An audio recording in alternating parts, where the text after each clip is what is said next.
Good morning. I'd like to call to order the agenda for the Board of Supervisors special meeting. I'd like for us to stand and give the Pledge of Allegiance. Mrs. Collins, would you lead us?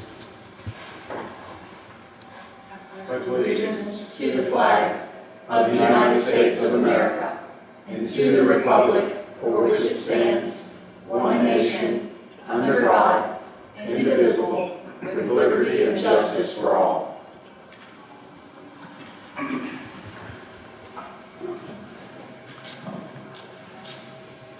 I'd like to take a moment just to make the people out in the video land that we're dealing with this morning that this is a special occasion.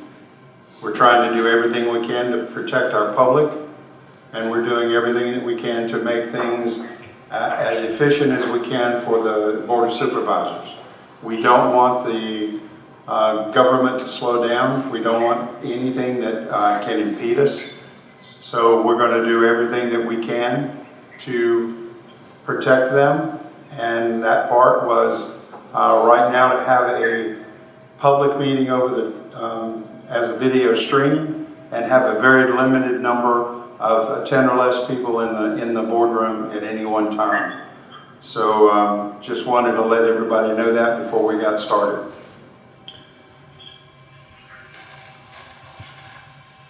The first thing on our agenda is the adoption of the ordinance assuring continuity in government in Warren County. And that's Jason Ham. Jason, you have some comments for us? I do. Can everybody hear me? The board here can, I'm sure. Okay, good. I apologize for not being there in person. Not only did I have a pre-existing meeting at 10 a.m. this morning, but my wife, in addition to having asthma, has a heart condition. I'm not going to give that to her. So this is more than a little bizarre situation that we find ourselves in. I have spent the last couple of weeks looking to see how we could do exactly what we are doing now, and I got to the same conclusion that the Attorney General did on March 20th, which is that we use Code of Virginia 15.2.14.13, which is governing bodies of localities may provide for continuity of government in case of enemy attack, etc., in order to create a method to assure the continuity of government, and I'll quote from the statute, in the event of an enemy attack or other disaster. So I drafted this ordinance actually slightly before the March 20th Attorney General opinion. That was Friday. I became aware of the March 20th opinion late in the day Friday. I've spoken to my partners and to, there is an email listserv of numerous local government attorneys all over the state grappling with the same issue. And the Attorney General opinion does several things, but the most significant one is that he clearly opines that you can use the statute that I just quoted to adopt this ordinance. You can adopt the ordinance without having the public present, which normally would violate FOIA, and then proceed to operate the government because of this emergency. And that is what we are doing. FOIA is pretty clear. The public has a right to be present at the meeting. And I interpret present to mean physically present. And that's what I had told you at the last meeting, and that's true. However, this is an unprecedented pandemic, something that hopefully we will never live through again. And the Attorney General has opined, as I opine, that this statute allows us to do this, and that is what we are doing. I expect almost every other county, city, and town in Virginia to do similar things soon, and that's what we're doing. What this ordinance does is it recites and recognizes the disaster, and that it allows us to do essentially what we're doing now, which is to hold a meeting. Actually, what we're doing now is it allows us actually to hold a meeting through electronic communications. I anticipate a time where the board members will not want to be together, or perhaps will be ordered not to be together by the governor. So this would allow us to meet by conference call. For example, and the Attorney General opinion don't require some of the things that I have put in this ordinance. So, for example, this Attorney General doesn't define, and there are 3 sections to this opinion, and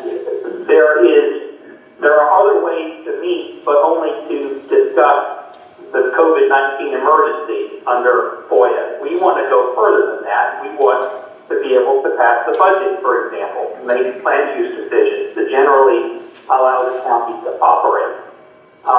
So under the emergency ordinance scenario, we don't have to, but we absolutely will broadcast all of our meetings over the internet. And we will do the best we can to get public comment.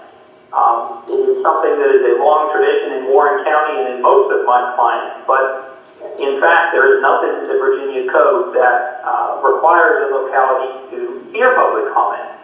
Now, I think it's a very good idea that we do that, and we continue to do that. And so we're going to accept those comments via email, and there was a dedicated email address set up for that purpose. I recognize, and I'm sure every board member recognizes, that this is completely imperfect and that this is not the right way to run the railroad. But we have no real other choice.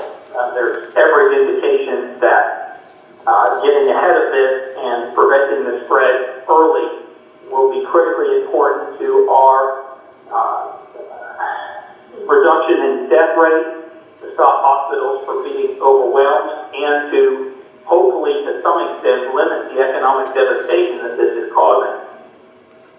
So that's what the ordinance does, and I'm happy to answer any questions. Jason, do we need to read this into the record? You don't, but you are welcome to. I will say one other thing. There is another Code of Virginia section, 15.2.14.27F. This provides that an ordinance must be preceded by public notice. You've got to put it to paper once a week for 2 weeks. 15.2.14.27F also has an emergency ordinance provision that allows you to pass an ordinance, but the ordinance may only be effective for 60 days until you re-adopt it in accordance with the once a week for 2 week public notice. So we will be re-adopting this at some point. The current ordinance will expire within 60 days, and during that 60 days we'll need to re-adopt it. This also provides that this ordinance is going to expire no later than 6 months after the disaster, and that after that normal procedures will resume.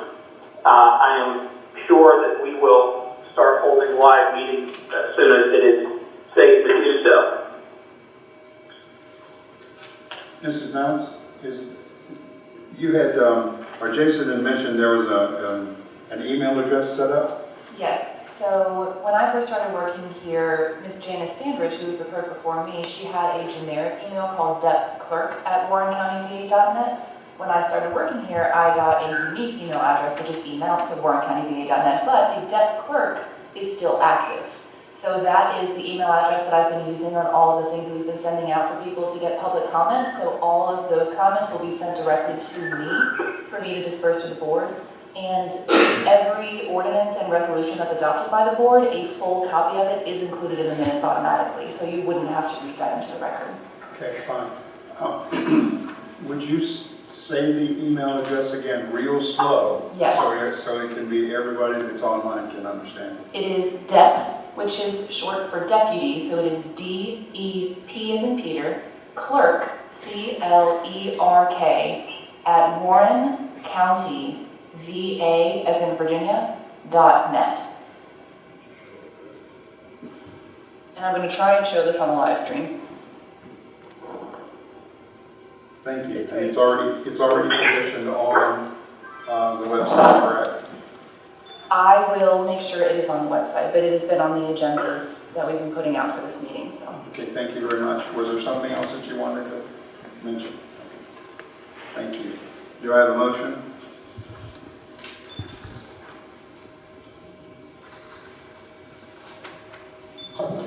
I will make the motion that I move the Board of Supervisors adopt the proposed ordinance assuring continuity in the government of Warren County, Virginia.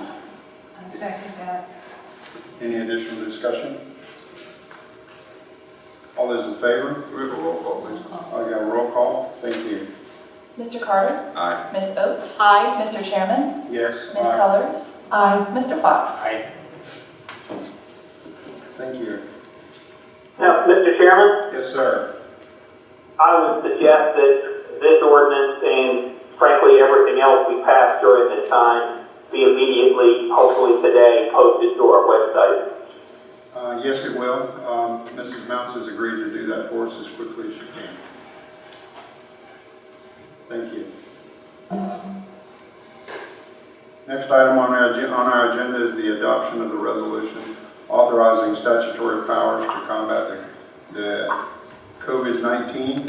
Mr. Ham, that's you again.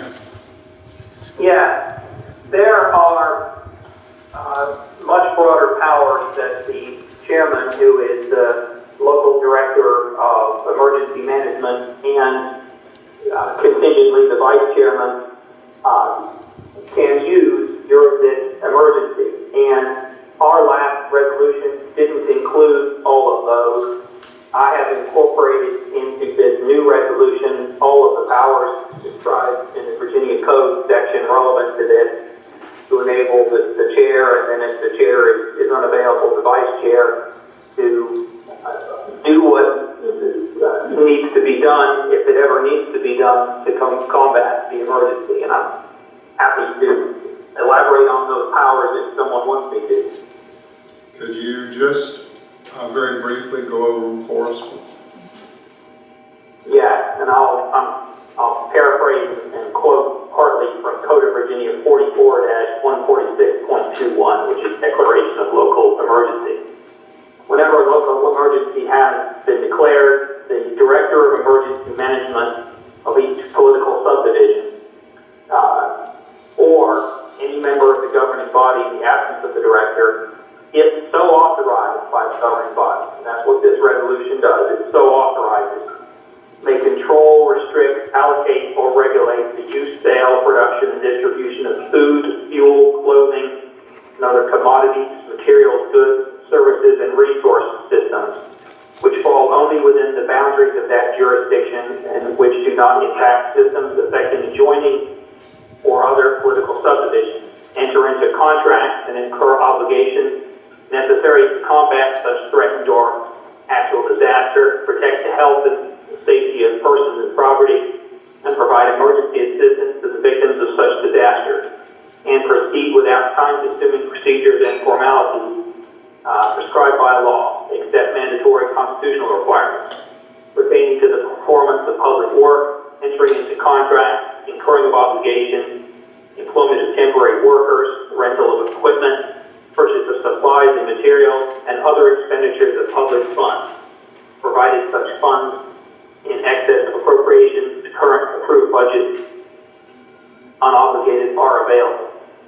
So this provides pretty broad powers that hopefully would not be used. Some immediate examples, are, let's say that there's no gas or everyone's hoarding water or whatever it is.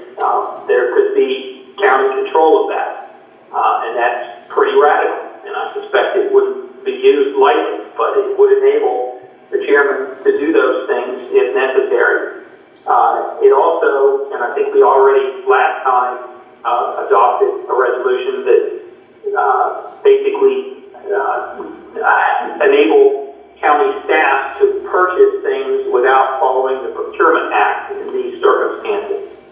And this would allow just the chairman to do that, and that's unusual. Chairman doesn't normally buy bottled water, but he could if this resolution passes in order to combat the situation. Thank you, Mr. Ham. Any discussion from the board?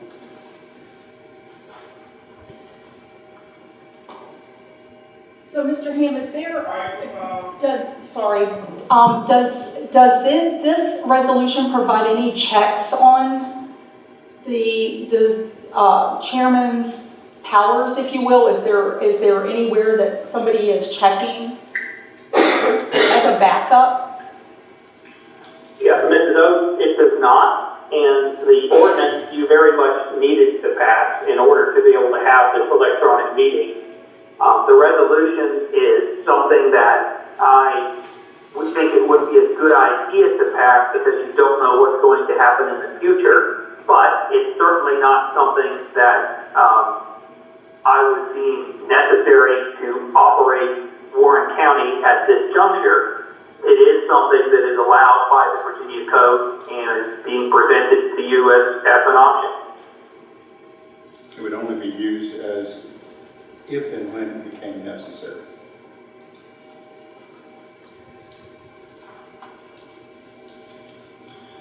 If I could add, as far as the checks and balances, certainly if the chairman authorized us to go out and purchase a tractor trailer load of bottled water, and it was 3 to 4 or 5 times higher than what normally would be. I would hope that there would be some discussion and other vetting. Obviously, the actual payment and that process and the reimbursement from the state would all go through the normal finance office. It wouldn't be the chairman on his own striking a check. I guess in theory you could and get reimbursement, but I would still think the normal checks and balances are there, and I would hope there would be discussion outside the emergency management team to at least allow other folks to know what we're doing on a daily basis.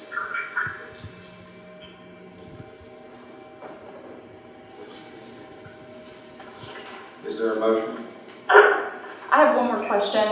Mr. Ham, does this resolution expire? Does it have an expiration date? It expires upon further action of the board, but you could, actually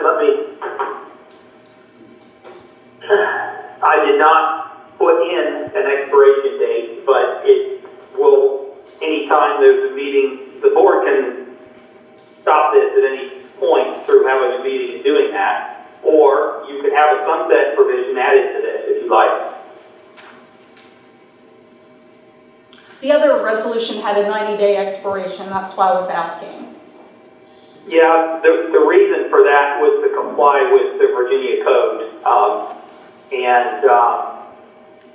That was a 60-day expiration and then a 60 days. Yeah, those were all to comply with the Virginia Code. That's why I put it in there. I've presented to you something with the most flexibility possible, but it certainly doesn't need to be done that way. So, for example, that we could add this resolution shall expire upon the governor declaring that the emergency is over. I think that would be. I think that would be prudent. You could add it into your motion. Could it also, And I think, Mrs. Oates, if that's what you want to do, you could say so moved, and I will add that language to it. Cheryl, you have a concern? well, I understand this is Code of Virginia and it possibly can't be, but for people that may be concerned that we're giving too much power to one individual, could there be an addition to this that there's a level of oversight on some of the judgments or something to that fact?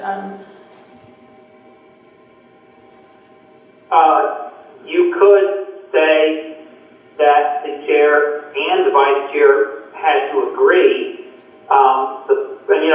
The issue becomes, you're absolutely right, this doesn't provide the oversight that you normally want in government.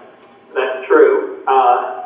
However, it's tough to get everyone together always, and this is designed to enable you to respond to an emergency situation quickly. But certainly, you can limit it. You can make 2 board members decide on whatever it is over a certain dollar amount. If this is making everyone uncomfortable, we can listen to some comments, and in 2 weeks we can come back to this with some limiting language. This is designed to deal with a potential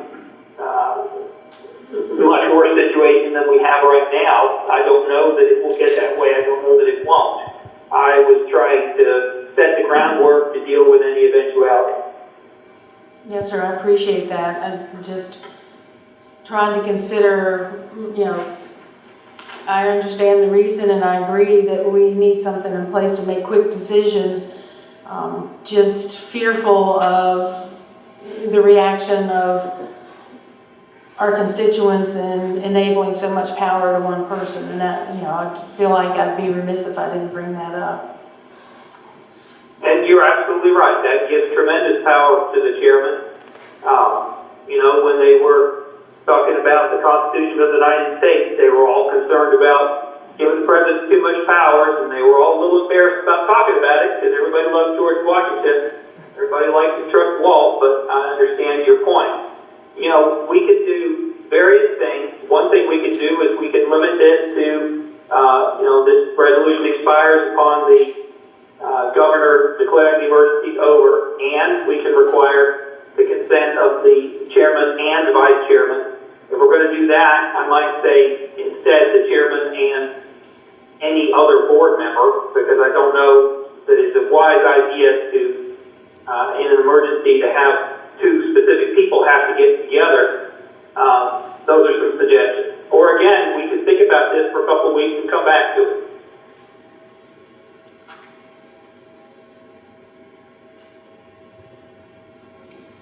I'm open for a motion.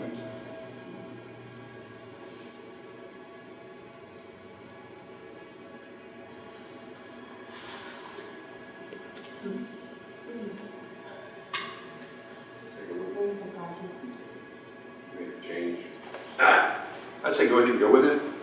Make a change, 2 changes, I think is those, and it's going up as far as the chair and any other member in conjunction can approve emergency procedures. And then the other thing too is have the sunset, that once the emergency is over, this resolution goes away. I'll make that motion to that. Go ahead, sir. Okay. And that's the emergency is defined by the governor declaring there's no longer emergency. Correct.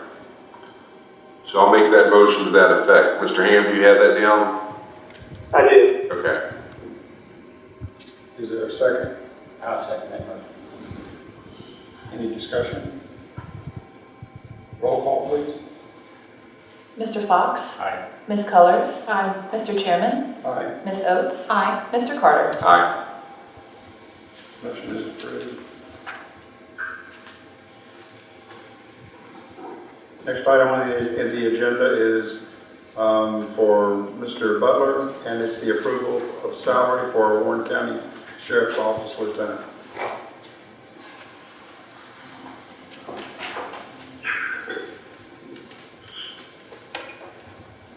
Good morning. Good morning. After the last 90 days, been able to assess my agency. We have a very young agency. We have a good agency. I'm very proud and very happy where it stands at this point. In the past 2 years, I said I was going to come in and I was going to hold my agency and everyone accountable to professional standards and so forth. Not saying that we don't have the qualified individuals within our agency, but I wanted to look outside for an individual who is not tied to our community to uphold professional standards, not only within the agency, but within the county. And I looked for an individual that had not only the resume, the reputation, and the respect of everyone I've encountered with him. This individual is a true professional. This individual that I'm looking to hire is dedicated to our mission of being the best sheriff's office in the state of Virginia, and is more than happy and more than willing to take a large reduction in pay to come to our county to help move this forward. He's actually embellished. He's embracing the challenge. This is, in my opinion, if we don't agree with this, and bring this individual into our agency and the avenues that this individual can assist us.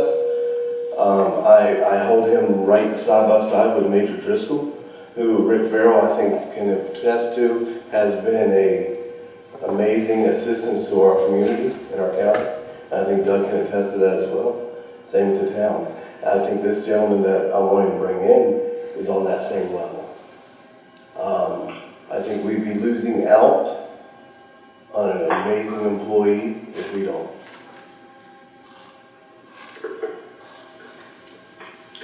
Any questions from the board?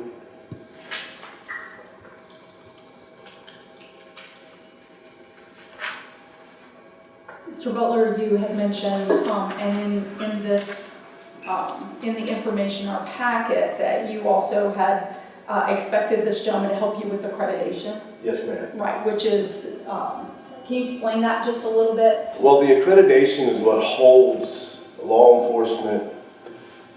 It's really a checks and balances. If you want to be accredited, you have to do things on a standard that's equivalent wherever, whichever level you want. We've been state accredited and we lost it. I'm not going to point fingers, not going to do anything like that. We're just going to test to be better. Our goal and our function of what we've been doing for the last 90 days is not to be state accredited, though we're going to get it. We're already working towards that, which is what we've done inside our building and everything else in readdressing policies. But we want to get nationally accredited. That way our community knows when they see the Warren County Sheriff's Office that they have nothing but professionals working for them and they're always doing it to standard. Does that accreditation also help with Helps with funding grants, it helps with an abundance of things. Like, right now we're looking at a $4 million grant while dealing with this coronavirus and everything else. We're still having to move on with our procedures and our day-to-day operations. So yes, we're working directly trying to get grants and this could help. Accreditation helps. Will this be a training position of any sort at all? Whenever we bring anybody in of this magnitude, and at that level, as a lieutenant, in my agency, they are required to train. We will be training at all times, at all levels, or you're not a leader. Or would they be a trainer as well? That's what I'm saying. At that level, well, they're already trained. They're going to be required to train. Thank you.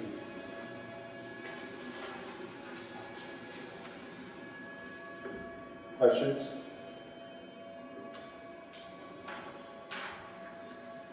I'm open for a motion. Mr. Chairman, I move that the Board of Supervisors approve the appointment of the proposed candidate as lieutenant effective April 1st, 2020 at a salary of $77,456.37, being grade 17, step N. Is there a second? I'll second that. Discussion?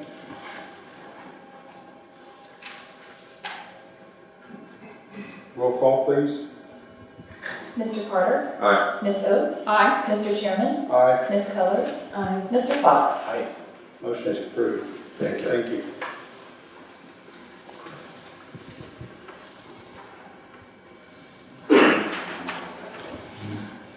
Next item on our agenda is the proposed fiscal year 2020 through 2021 budget additions and reductions. Mr. Stanley?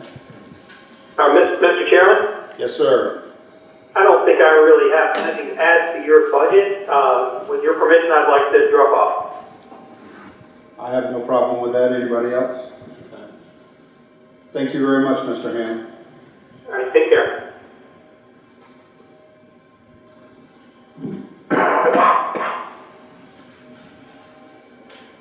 Mr. Stanley? Yes, sir, right there.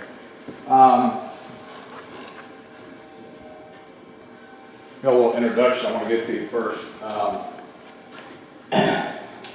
So in your packet, you have a budget that has been balanced, maintained the existing tax rates of the county. We have addressed the major issues in the proposed budget. including but not limited to funding for phase 2 of the county section of the compensation study, which is about $300,000. A 1.5% cost of living adjustment effective July 1 for qualified county staff. That's a cost of $228,000. Funding for phases 2 and 3 of the school compensation study. Going into this last year, the county side was about $1.1 million, and we decided to break that up in 3 parts. $300,000 was put in last year's budget and implemented. $300,000 is in the proposed budget, and the remainder will be in year 3. The school system had a cost of about a little over $3 million. I believe they have $1.1 million in last year's.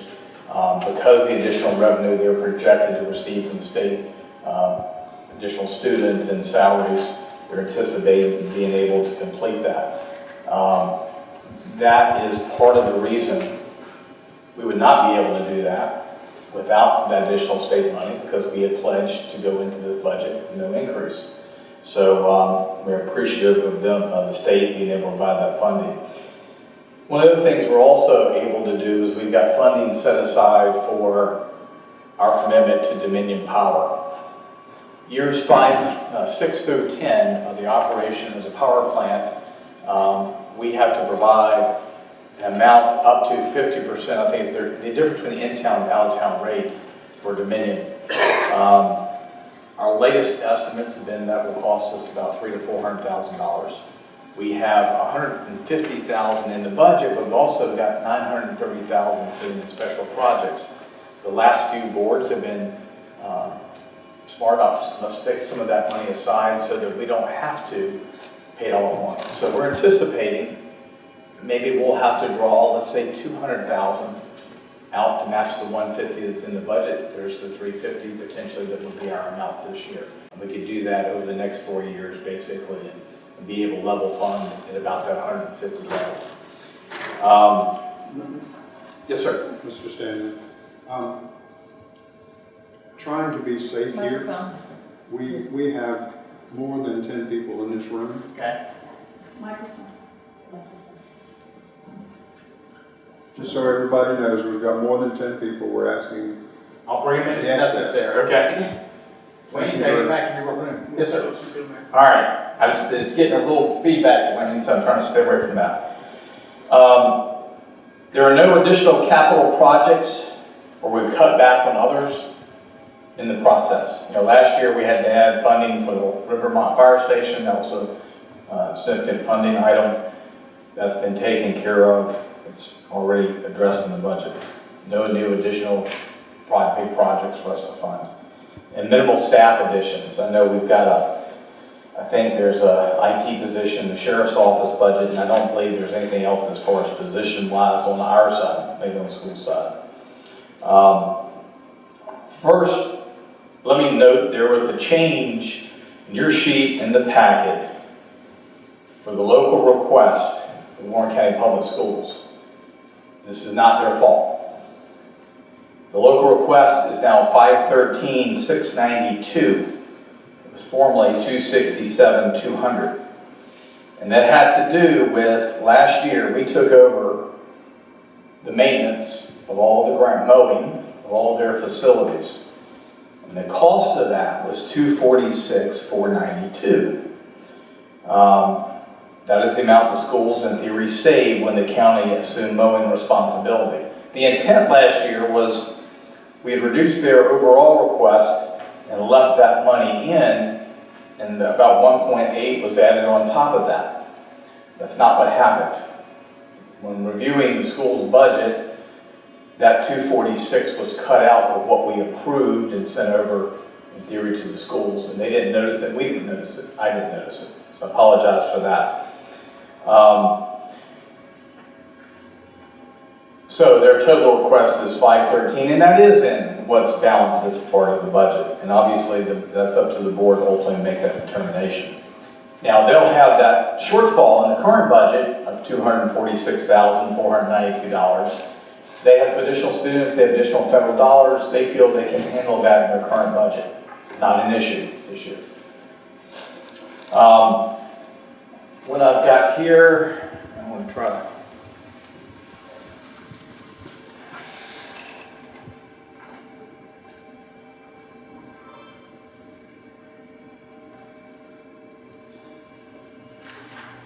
go through some of the cuts. You've seen this sheet, but I made some amendments to it.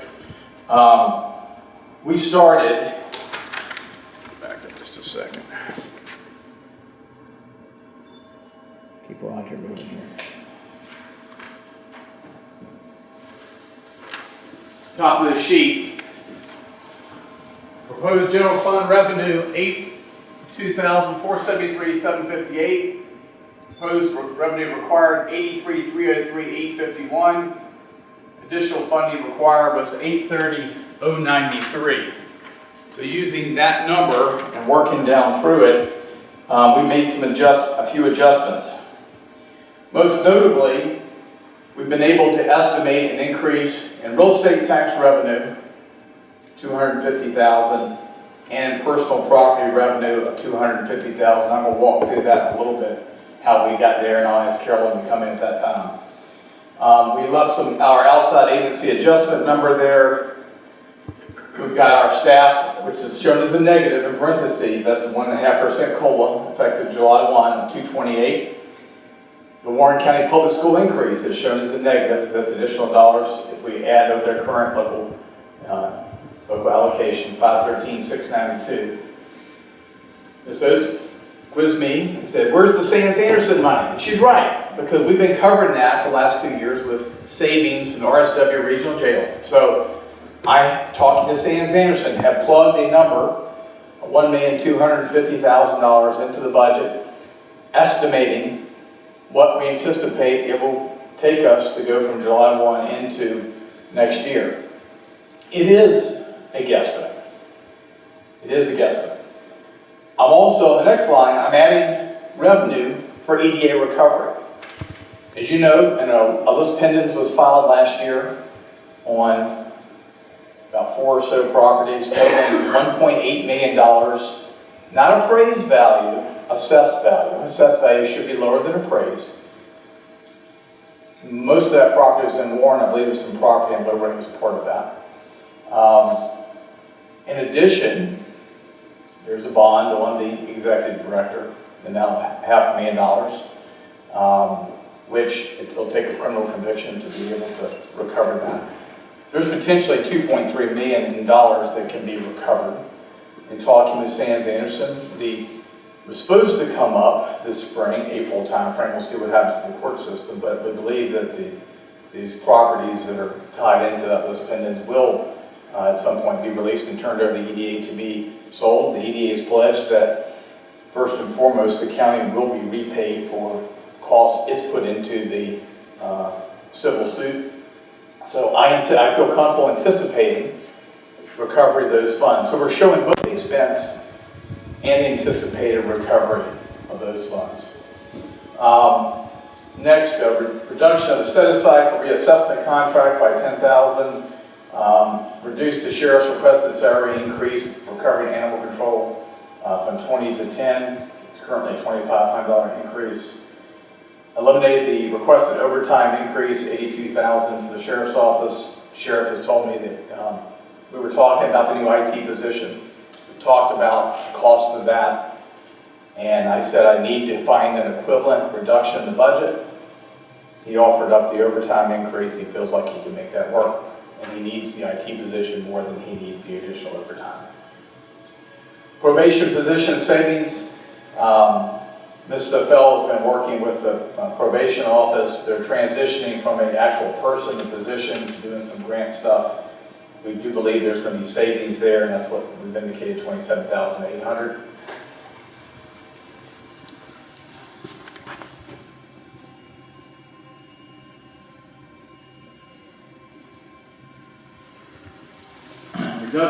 Reduction increase for disposal. We know our disposal costs go up every year, a quarter per ton in our Page County Battle Creek landfill contract. We also pay a CPI on fuel costs. But we've also seen some growth in the volume of trash that we're shipping out. A lot of that unfortunately, is not just stuff that we charge, commercial stuff we charge that comes across the scales. It's just volume that we're hauling from our compactor sites or the town that's hauling from residential haul. So we've reduced that increase from 200 to 150.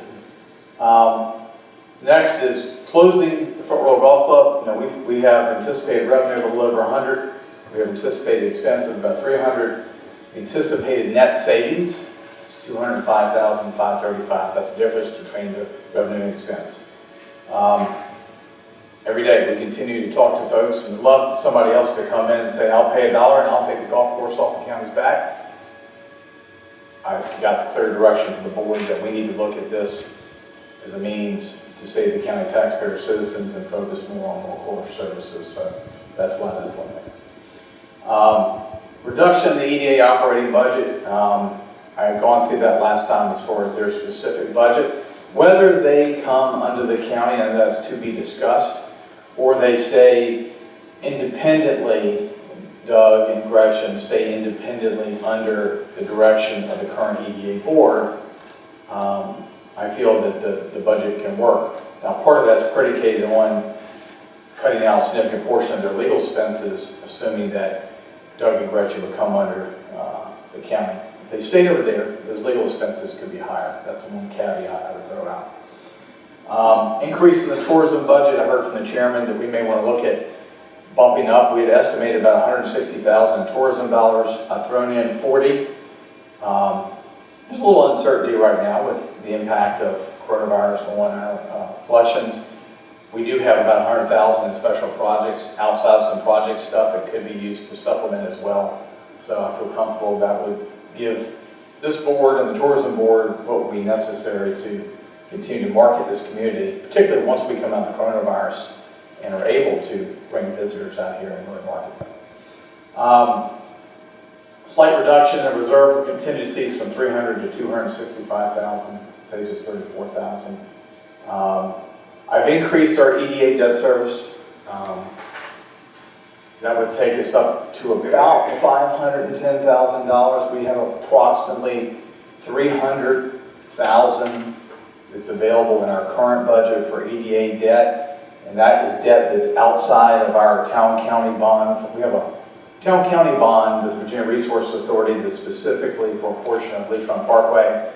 So we have about $300,000 that's outside of that can go towards it. So the 510 would give us a substantial amount towards paying EDA debt. Of course, we don't know what that debt's going to be yet.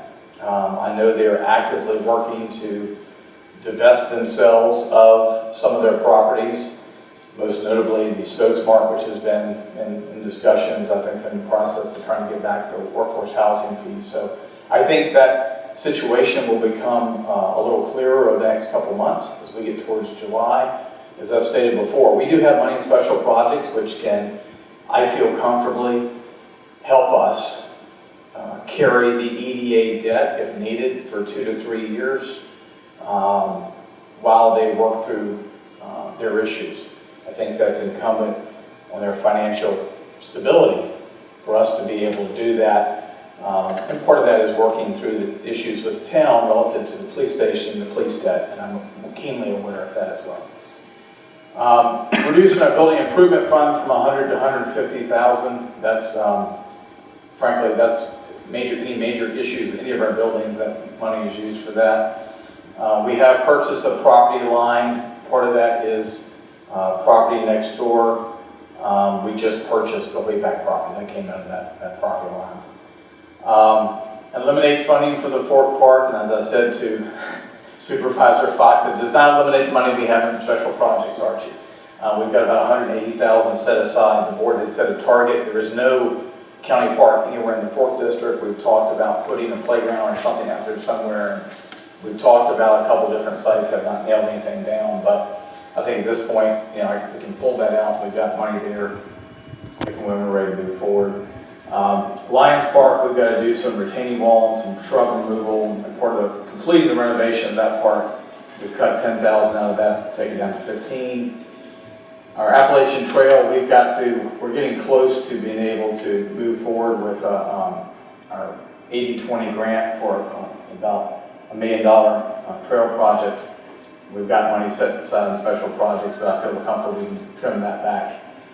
And then the last thing is funding a portion of miscellaneous capital projects with fund balance to the tune of $375,000. So basically using reserve funds, one-time monies, not ongoing budget numbers. Lions Park, fishnet, boat landings, and so that boat landing will be potentially South River. If we end up doing something down there, we think we've got what we need for moving forward. Again, the AT connector compactor sites, we're close to being ready to pull the trigger, I hope, on Schindler Farms replacement. Land purchases, contribution for the senior center, and I think there's $10,000 there for fire and rescue training if we need it for engineering or design work.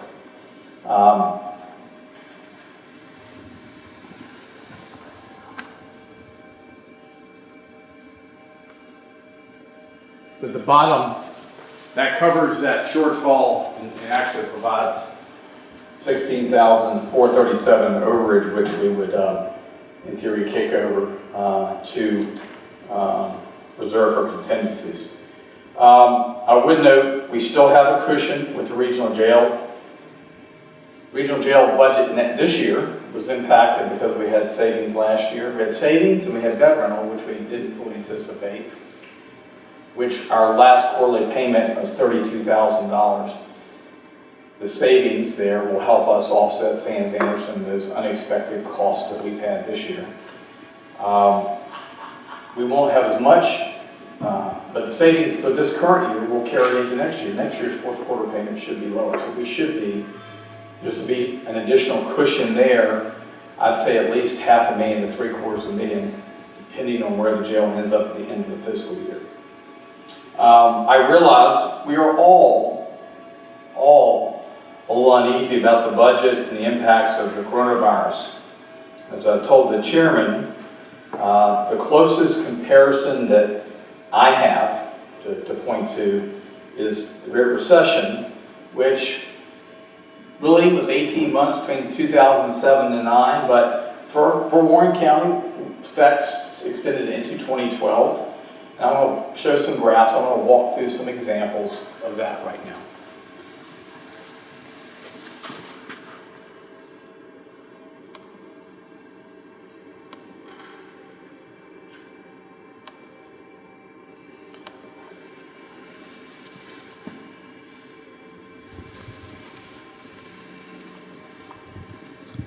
So, obviously, you worked 20-some years in local government. You'll go through a couple scenarios. You will go through trying times, challenging times. In the private sector, you go through trying times, challenging times. And certainly, the biggest one that, since I've been with the county, had been the recession. And the county was quick to pivot and make decisions during that process. We froze positions when they became open. We encouraged some folks to retire, and then we backfilled those retired positions with, in a couple cases, part-time positions with saved us benefit costs. We held back on some projects. We were able to weather the storm, and even though the county had, and still does, significant cash reserves, we really didn't have to, quote unquote, dip into those reserves. We were able to weather the storm. I would hope we'll be able to do that again with what we're experiencing now. I'm also keenly aware that a lot of what we're going through is going to happen this fiscal year. It doesn't end until June 30. We'll have to see how things continue. I do look. I go shop like you guys do. I went to Walmart and Target. You can't find anything. Everything's sold out. Big case is gone. The toilet paper aisle is empty. A lot of our economy is built on staple goods. Walmart, Target, things we need to live on an everyday basis. We don't have the malls and the luxury items. I qualify ours as more of the need versus want in the economy. And I think even what we saw last time was even with like automobile sales, where they may have slid a little bit, eventually folks needed to replace their vehicles, and they went through and replaced them at a certain point. And I think some of the numbers will bear that out. So some of the charts that I'm going to show, we'll start with 2007 and these go through 16, but looking, this is sales tax. So 07 to 9, that's the primary portion of the recession. And again, things really didn't start picking back up till I would say 11, 12. Every single year we had pretty much an increase, maybe between 9 and 10 it was relatively flat, but we had an increase in our sales tax through that period. Now, what happened in 13? Well, that was the great anomaly called the Dominion Power Plant when it was built. You had 1,500 people who were not officially part of our community, moved into our community to build that facility. They also bought equipment, machinery, and stuff that they had to pay sales tax on. That was a huge boom for our community during that one-time period. And the good news is we knew it was coming, but we didn't spend it and let some of that flow through at the end of the day to our fund balance. It was one of those that it's one-time money. You can spend it on some capital stuff, but don't dare spend it for give everybody a 10% salary increase because it's not going to be there the next year. Now, business licenses plummeted, but you have to understand this. In 2007, an agreement with the town went into place that cut the county's ability to collect B-poll from businesses within town limits. As far as I understand, we were the only locality in Virginia where a county collected B-poll and the town also collected B-poll. And that was an agreement that dated back to the 70s, 60s or 70s, I think, because it had to deal with, yes? Explain B-poll. Business Professional Occupational License Tax. So whether you're in insurance or automobile business, you pay a tax based on gross receipts and things. So it was put in place in lieu of an inventory tax that businesses used to pay. And the old inventory tax that the county had was, I think, more onerous, and particularly you heard stories of car dealers moving cars out in December and bringing them back in after the first of the year so they wouldn't get hit with the inventory tax. But the deal with the town phased out the B-poll collection in town by the county over a 4-year period. So it cut it by 25%. So year 1, year 2, year 3, year 4. We went from a collection of $1.35 million down to just under $600,000. That's the portion that was out in the county. Now, we were fortunate at the same time where new businesses were coming on out in the county, primarily in the shopping center area, so that helped us ramp back up. Well, it ramped back up right when the power plant was building, which is you got a little bit more of a bubble. Then it's kind of leveled off at that $800,000 range. That's, we're not 800, 900, that's pretty much where we're at now. But I just want to explain that. That wasn't because of the recession. That was because the determination, the agreement between the town and county. The town was going to cut it, but at least they cut it over a 4-year period, which allows us to kind of get weaned off that revenue over that 4-year period. Building permits. Recession crushed the housing market. We went in 2004 from building 425 new home starts to around 51 in 2010. It bottomed out. And it's slowly been coming back. Now, right now housing interest rates are down. We don't know. Permits have been steady through the last month. We don't know what the impact's going to be, but certainly during the recession, we saw a significant drop in revenue from building and related permit fees. Revenue from use of money. Well, the unfortunate part now is still low. Back in the mid-2000s, this is your cash in the bank, county cash, taxpayers' cash in the bank, our fund balance. It earns interest. And the interest rates, what you pay to borrow money, there's a direct correlation with what you earn in the bank if you have a savings account. I think my daughter's savings account probably is less than 0.5% right now. So the county's, what it earns goes down when the economy tanks and interest rates drop, and we're still in that rut right now. We never have recovered from the days of when we could get $1.5 million. Meals tax. 2007 to 9, we were also opening some new restaurants, but as you look, throughout the recession, we continued the uptick on meals tax. Now, this situation is a little different. Sit-down restaurants are struggling because they can't serve unless, before it was you could serve less than 10, and most are deciding to close down. Dry food, yesterday Taco Bell here in town was wrapped around the building. It's going to be, as far as the total of what we collect, right now we're collecting somewhere close to $1 million. It has to go to school capital improvements. If we lost 20 or 30% of meals tax, you're talking $200,000 or $300,000. We've got enough money in special projects to cover the school debt. That's not going to impact our operating budgets significantly. If that would last multiple years and cut by 50%, maybe. It's not a big enough number, and even through the last recession, things still seem to rebound pretty well. Undoubtedly, places like Shenandoah Valley Golf Club, if they're not holding weddings, they're not charging the tax, that's going to impact some of what we collect. The difference is going to be, what is the offset of the drive-through and mobile ordering and all those things? What's going to happen? We don't have that crystal ball, but even if there is a dip, like I said, 20, 30%, it's not a significant hit to us. And it really depends on the duration. If it's a 2 or 3 month, it's going to be a lot shorter. We also know we've got a Chipotle and a Five Guys Burgers that will generate combined over $100,000 a year in meals tax revenue. They will take away from other businesses. They may draw other people off the interstate. But again, additional businesses will help, and certainly for the town, I'm sure the sheets they made to order stuff will impact them. So at least there is some positive news. We have additional revenue coming. Real estate, personal property, and Connie's not in here. I want to thank her for putting this together from yesterday.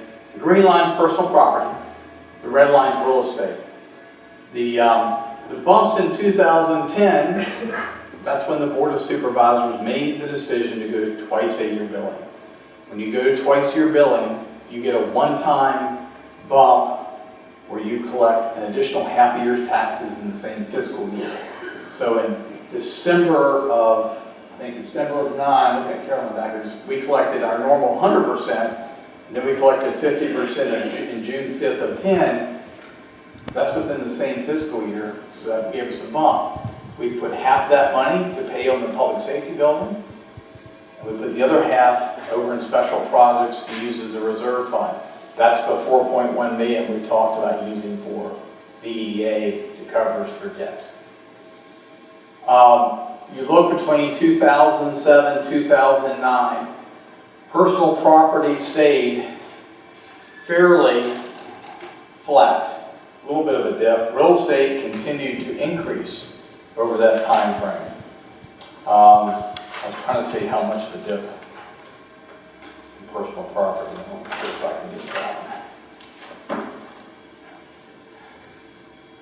All right, so in 2007, the county collected, let me take this. The county had assessed value of $413 million. 2008, we had assessed value of $426 million. And then went to 422, 362, 336. We had a rate adjustment in there, but we did have, and it really started coming back out by 12, 13 and started increasing. Our rate changed in 2009 from $3.15 per hundred to $4 per hundred. And that helped us keep it somewhat level. And then that helped with, of course, when we got the twice-a-year billing money. But I just wanted to show you kind of what impacts of those two, what we've seen with the recession. This chart you can't see here, and I'm going to hand it out.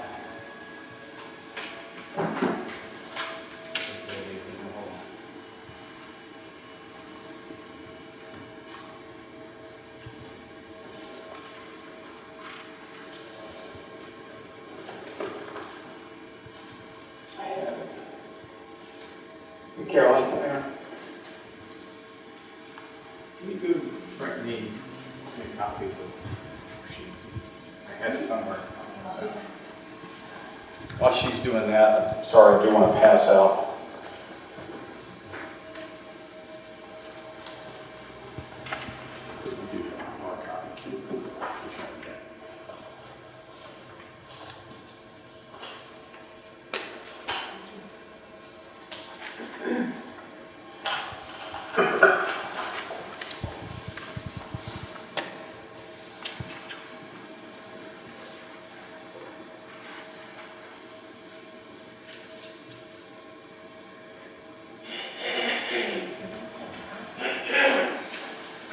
Carolyn's going to go get what you can't read here, and it's even worse on this. Well, it's a little better here, but I think it's in this.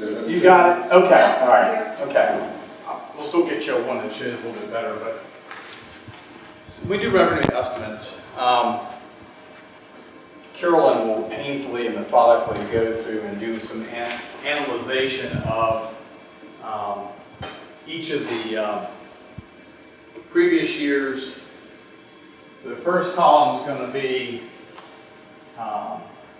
the tax levy, basically what's on the books. Then over here it's collection, but then collection includes delinquent amounts. You'll see things like first half and second half. Well, you know, like this current fiscal year, the second half was really the second half of 2019, which was due on December 5th. And then the first half is the tax levy that's due on June 5th. So the fiscal year 19 is made up of the second half 18 collection December 5th and the first half of 19, which gives you 16.731 million. There's that and delinquents. And the far number on the right is your increased percentage over the previous year. Over that 6-year period, we have averaged a collections increase of 3.53%. Some years are up, some years are lower. For 2020, we have taken, of course, 2020 is the year we're currently in. We don't have actuals yet. Based on that 3.53%, we should collect 17.4 million. For 21, if we took that same 3.53% and projected it, we would collect 18,057,950. What is in your budget draft is 17,150,000. We are about 900,000 under, because that's the number that we feel conservatively comfortable with. And this is really before taking coronavirus and all that into account, is trying to come up with numbers.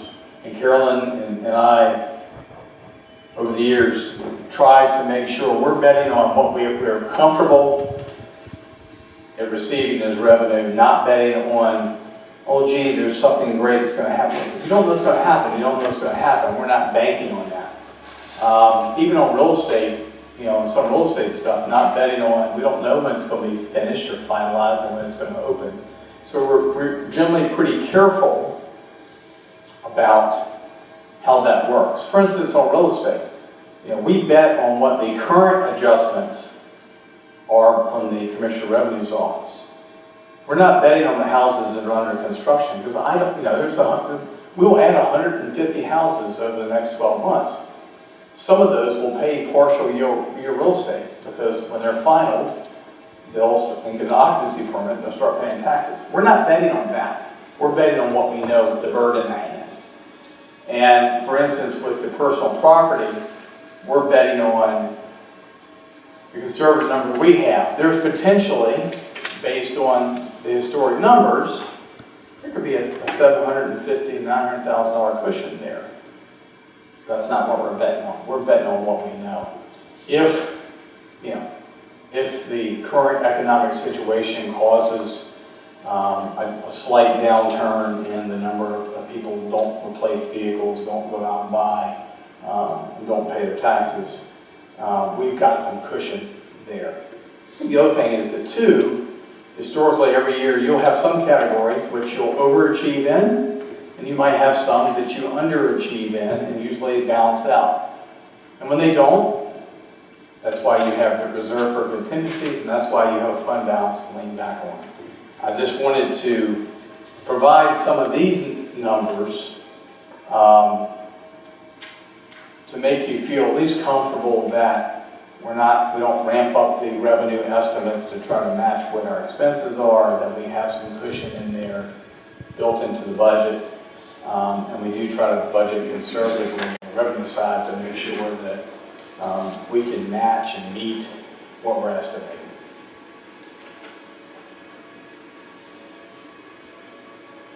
Because Ms. Carol has a cleaner copy.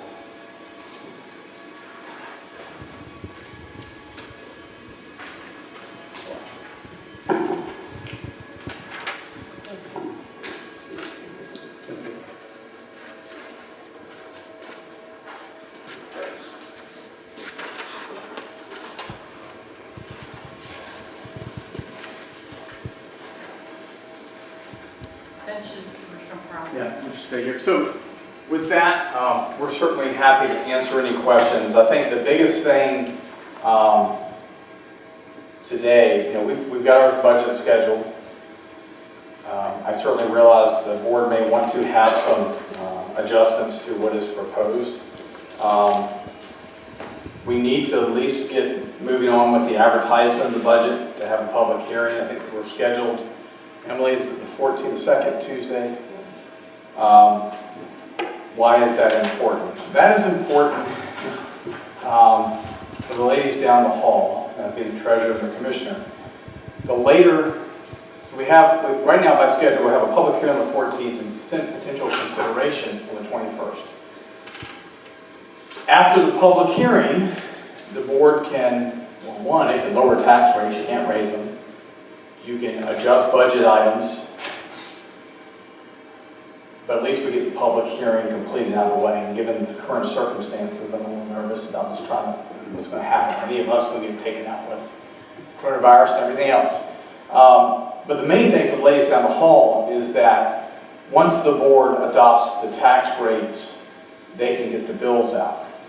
Now, the bills typically are due June 5th. That's the standard date across the state. Last year we had to move it a week or so because of reassessment. It creates a lot of headache. The other issue that it causes is, remember, this is the first half of 20 is actually the second half of taxes that we collect for FY 1920. So if we push back the June 5th date, that's pushing back the collection date and ultimately what you will recoup for this current year, and could impact what our budget is for this year. Of course, by that point we're done with the budget as far as expenses. We do accrue back to end of August as far as the audit. So if I didn't pay my personal property tax on my vehicles on June 5th and I paid them on July 15th, they will still get accrued back to this fiscal year as far as the audit. So it doesn't negatively impact us. It's the ones that happen after August. But the key is staying on schedule, at least for that. The other thing, schools want current law is the school's supposed to get their budget by May 1 so they can issue contracts. They can't issue contracts until the board says, yes, you've got X amount of dollars to work with. That's important for them because if we're not issuing contracts to our staff, potentially they can lose them to other schools, or you're leaving them in limbo for a little bit of time. So those are the parameters.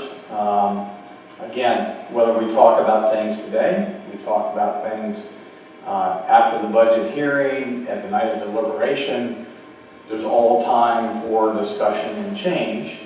The issue for us and staff right now, we've got several days worth of work to put the ad together. It's one of those large ads that goes in the paper with the proposed amounts. So with that, I'll be happy to answer any questions if I could, or staff could. Questions? Could you go over that again at the beginning? I thought you wanted to get out of here quick. I have one, if you will. What's our actual reserves and what would be the recommended amount that it should be at? Actually, I gave that sheet to you. So our number, our number for this year, I have my current audit. I don't have my current audit. I think it was 12 million something was the actual number, and Carolyn can double check me. And we spent some fund balance and stuff in this year's, and the schools are requesting a little bit back. But what that doesn't take into account is how we're going to finish this year at the end of the year. So we'll know that here in a few months.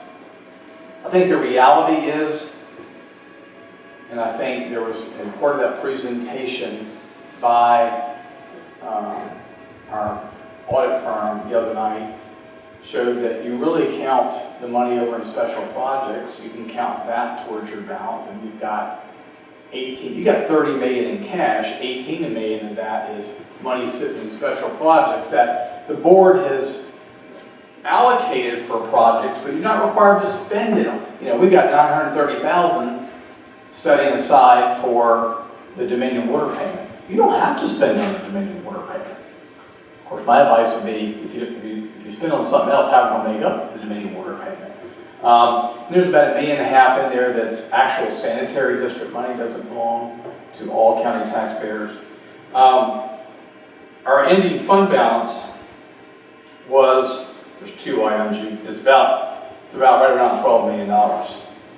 But then again, we back out the fund balance used in the current budget, which was $2 million, and then we're going to get possibly half of the school's request back. Schools last year underspent by 1.6 million. The deal we made with them, because we were given them 1.2 million in fund balance, was half of what you underspend has to come back to the county. You can request the other half for capital items. So that 800,000 will stay with us and make up 2/3 of that cost of fund balance. So we'll be, I think at the end of the day, we'll still be between $10 and $12 million of our general fund balance. I have a question about the schools. Schools are closed. Yes. What potential savings can we glean from, or can they glean into their budgets, since they're not going to be using, bus drivers for sports things, coaches, electricity, water? I'm thinking. So, of course, that'll be this year's budget, and Right. they'll have to come back next year and ask for that back, or we'll get part of it back maybe. One, their biggest cost they have is salaries, and they're paying their people. Right, they're under contract. Buildings, this is actually a good time of year, because I know my own home, you can pretty much cut the system off and get away without heat and out AC. This is a good time of year. I don't know how much over or under. They've actually cut significantly with their energy savings plan, but I certainly think between that and fuel costs, they'll save a bit, although they are kicking in their bus route for food. I think today was when they were kicking that up. They should have some savings. I think the water would be a big one. Yeah. The question is that $200,000, $300,000, $400,000? Is it $500,000? Is it $1 million? I think we can certainly ask them. They should have some savings in their current year, which will help. Yeah. I think that's something too that they should be aware of. Like we talked about the decline in meal tax on the quarter, but also make sure that town. Talking to the mic, please. I am. Thanks. I forgot now, so anyway. No, just let the town know too to brace for that decrease in their water usage. Although that's basically paid for as, they treat what they use and stuff like that, so it may not be that big of an impact on it. That's a good point about the schools. Yeah, and for both of us and the schools, Rick's got us counting pennies. We've got different budget lines, everything we're spending. If we're buying the food they're buying, the fuel they're expending, we should be able to recoup back that from FEMA. Problem is, it takes sometimes 18 months to get that money back, but at some point down the line, we hope that there'll be some additional savings there for all of us. We're another weekend, right? We'll track those hours of staff that we can charge back against and try to recoup that cost. So this budget that we're looking at currently presumes what the schools have asked for without any deduction or any consideration, correct? And no consideration of closing or anything else beyond Okay. into the next year. Yes, ma'am. Yes, ma'am. Or savings from this year. And the savings, you as a board, any savings they have, if they get it back or don't, that is the decision of this board next year. Okay, so we have to vote on that particular item. That's correct. Okay. And we will also have the opportunity when we authorize for the public hearing, we'll be able to know up front that we're not approving any budget. We're going to be talking about it at our next meeting and have a public hearing on it so everybody can hear, everybody can have questions, and we can satisfy ourselves that we've got the best budget we can. And part of that for us is putting all this information. Not only do we put the ad out, we'll put all the documents out for everybody to see. We'll put it out electronically, obviously.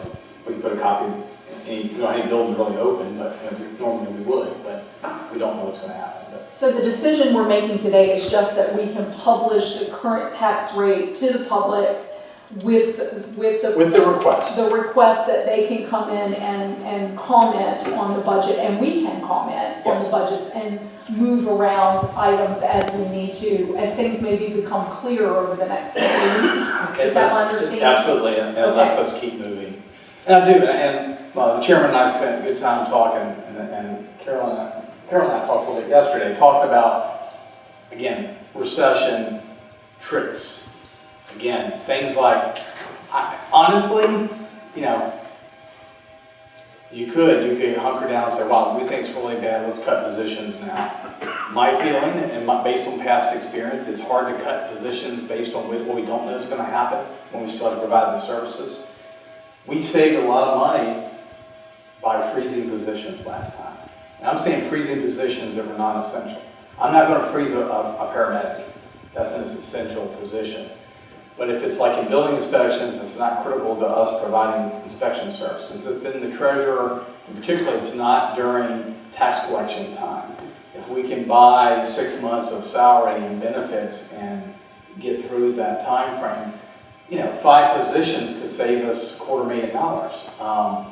We were able to do things. And again, we converted a couple positions to part-time just because maybe workload, and we have one in the planning department, workload was down, that person had retired, we backfilled it with a 25-hour person who didn't have to get benefits because they had benefits elsewhere. So you make those decisions, you make things work.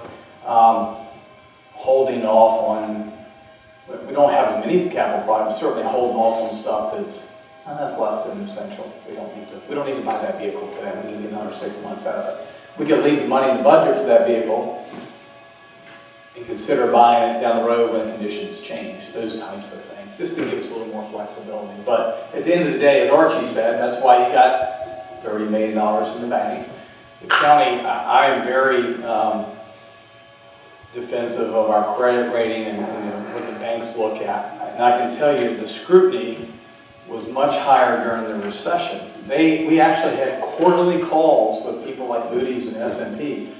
What are you doing, Doug? What are you and the board doing to ensure shoring up your revenue streams? And here's what we're doing. So we would have to provide lists of stuff. Here's what we're dealing with and how we're addressing it. And just working with the commissioner and treasurer to monitor the revenue streams to make sure. But again, sales tax kept pumping every month.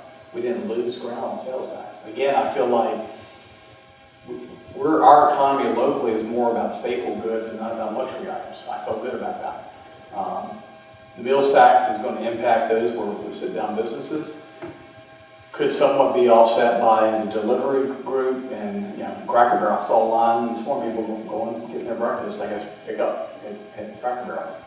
We want to support all of our businesses locally to the extent we can. The hard part on this one is it's not like a snowstorm that you'll dig out from in a week. We don't know what that is, so it brings uncertainty. But I think we as a county can be flexible to respond to that as need be. Additional questions? Can we have before our next meeting, depending on what the coronavirus does, a work session before to discuss our thoughts on what we need to look at in the budget? How about we tack it on to the bottom end of the AM meeting next week? Or that would be in between Yeah, that. I don't, yeah. Okay. Mrs. Bunce, could you do that for us? Yes, sir. And that obviously could very well be an electronic meeting, which is fine too. I appreciate you all being here today because, as I told the chairman, it's hard for me to run through all this stuff electronically, whether it's a go-to meeting or some of y'all just calling it. It's hard for me to walk through that. And I felt like if I could do it in person at least once, it makes it a little bit easier. Will we speak about how we're going to approach those electronic meetings in this? That's not on this agenda. No, No, it's not. it's a- And I was wondering how, because I didn't know if there was a decision that was made about how we would meet with respect to how the public would participate, and have there been decisions made Well, about that? let me just at least say that, staff has been working. We actually used the Google Meet for our emergency committee meeting last week, that we can talk into Tim Grant, heads of the IT of the schools, and in effect him as our support person. We could use that platform again with the live stream on Google, and with Emily, the ability to have that email account, people to send comments in. We can try to certainly have that option. We can try to even enhance that. But I think the Google Meet will allow, if you have a laptop at home and a camera, to have that switch, and we can switch back and put you on the board. So we could be potentially, whether it's in the conference room or the caucus room, with the conference phone set up, everybody participating, and potentially being able to show those who are available by video on the video. And we can do that, and Emily, who is in theory, getting the comments and stuff, could be reading those comments and stuff for us. Okay. So I think we've got it. Emily's pretty savvy, and I think with the school board's assistance, we can make whatever accommodations we need to. Obviously, we want to make sure the public is with us and involved with us throughout this process. It's not something any of us have gone through before, as Jason said, but we're going to strive to make every accommodation that we can to put the information out there and make this as accessible as we can. Additional questions? I'm sorry, I'm going to be a little pain today. It's So okay. this particular budget also assumes the sanitary district proposals as well, correct? It does, the sheet. I have not adjusted the proposed rates. I have Okay. left those as were requested by their advisory boards or / HOAs. For instance, Shendo Farms, Right, what that's they the one. requested is in there unless you guys make any adjustment to the advertisement. No, I think we have to go with what was proposed, and then like I said, once it comes down to adoption of the budget, that's so we can decrease it. We can't increase it, but then we can adjust it at that point, depending on what comments we hear from people.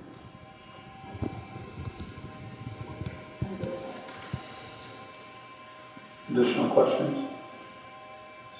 Just to reiterate one more time, all we're doing is advertising. We're not adopting anything, so we have to advertise for 2 weeks, then we have a public hearing, then we have to wait another week. So the public hearing, public hearing will be the 14th. Yes. I think the ad actually runs 1 week. Okay. But we have to advertise beforehand, and it'll be on the website and the newspapers. So we do all that, and then the 21st, 14th will be the public hearing. So hopefully we can get all the comments by then from people. And I guess if Ms. Mounts wanted to read the email again to send your comments. Yes, that is debtclerk@warrencountyva.net. That's DEP as in Peter, clerk at warrencountyva.net. And that will be on the website as well.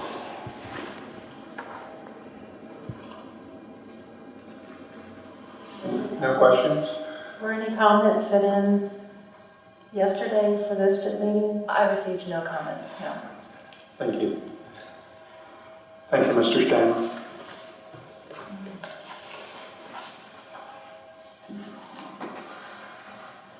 Next item on our agenda is to, I'm sorry, I know. Next item on our agenda is to authorize it to advertise for public hearing proposed fiscal year 2020-2021 budget and 2020 tax rates. And we've already heard discussion on that already. The chairman is open for motions.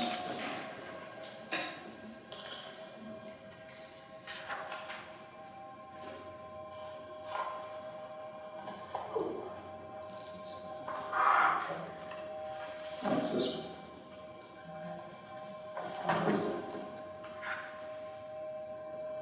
Okay. I move that the Board of Supervisors authorize the advertisement of the 2020-2021 budget with the same tax rates as 2019, with no increases, and the sanitary district rates and budgets as proposed by the sanitary district HOAs, POAs, advisory boards for a public hearing to be held on April 14th, 2020. Second. Thank you, Mr. Fox. Any comments? Could I get a roll call, please? Mr. Fox? Aye. Ms. Colors? Aye. Mr. Chairman? Aye. Ms. Oates? Aye. Mr. Carter? Aye. Motion carries. Mrs. Mounts, are there any comments that came in at all that we need to address? So I did not enable live comments on this stream because it was simply an authorization to advertise, but I can turn on that feature in the future and monitor it. Thank you. Motion for adjournment? I move we adjourn. Second? I'll second it. Any comments? Roll call, please. Mr. Carter? Aye. Ms. Oates? Aye. Mr. Chairman? Aye. Ms. Colors? Aye. Mr. Fox? Aye. Meeting is now closed.